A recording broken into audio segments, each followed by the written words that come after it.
La guerre est déclarée entre Coca-Cola et le français Casino. Certains produits Coca, Axel de Tarlé, sont désormais introuvables chez Casino. En cause, l'échec des négociations sur les prix, c'est ce que nous dit ce matin aujourd'hui en France. Concrètement, Axel, ça veut dire que n'y a plus de Coca dans les rayons chez Casino, quoi. Oui, c'est ahurissant. Au rayon Coca-Cola, vous avez une affiche sur laquelle est écrit « Vous ne trouvez plus de certains produits Coca-Cola dans nos rayons car nous n'avons pas accepté les conditions tarifaires de cette marque. » Attendez, c'est suicidaire de la part de Casino. Moi, j'ai bu des litres de Coca Light pendant des années. J'ai arrêté maintenant, mais si je trouvais pas mon Coca Light, j'allais ailleurs. Oui, c'est suicidaire, vous avez raison. Coca, c'est un incontournable, comme on dit. Les gens veulent la marque et rien d'autre. Et sinon, ils vont ailleurs, vous l'avez dit.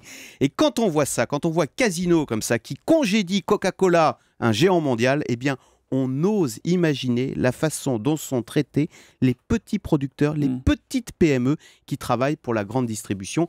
Malheureusement, vous le savez, les témoignages sont très rares car ces petites entreprises sont terrorisées par la grande distribution qui, de fait, ont un droit de vie et de mort sur elles. Alors pourquoi? Comment ça se passe? Bien parce qu'au début, quand vous travaillez pour la grande distribution, au début vous êtes très content, vous faites de gros volumes.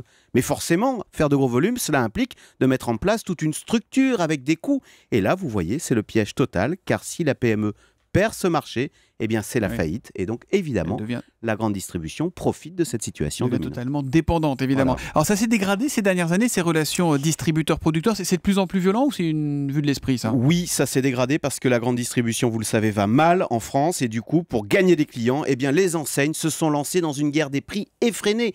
Imaginez, les prix reculent dans la grande distribution, moins 1,1% l'an dernier. Et quelle est la chair à canon de cette bataille? Qui est en première ligne? Les mêmes. Les petits, les PME. Mais ce qui monte la rage aujourd'hui, c'est de voir que même Coca-Cola, le seigneur, l'officier, bien même Coca-Cola est envoyé au front maintenant. Mais où ça va s'arrêter? Est-ce qu'il y a une limite à cette guerre des prix, Axel? Oui, on a eu une première alerte très sérieuse l'an dernier avec l'affaire Spanghero. Car forcément, à force de baisser les prix, eh bien pour survivre, certains basculent dans l'illégalité, ce qui est dramatique pour la grande distribution, car du coup, les gens n'ont plus confiance et du coup, ils retournent dans les petits commerces.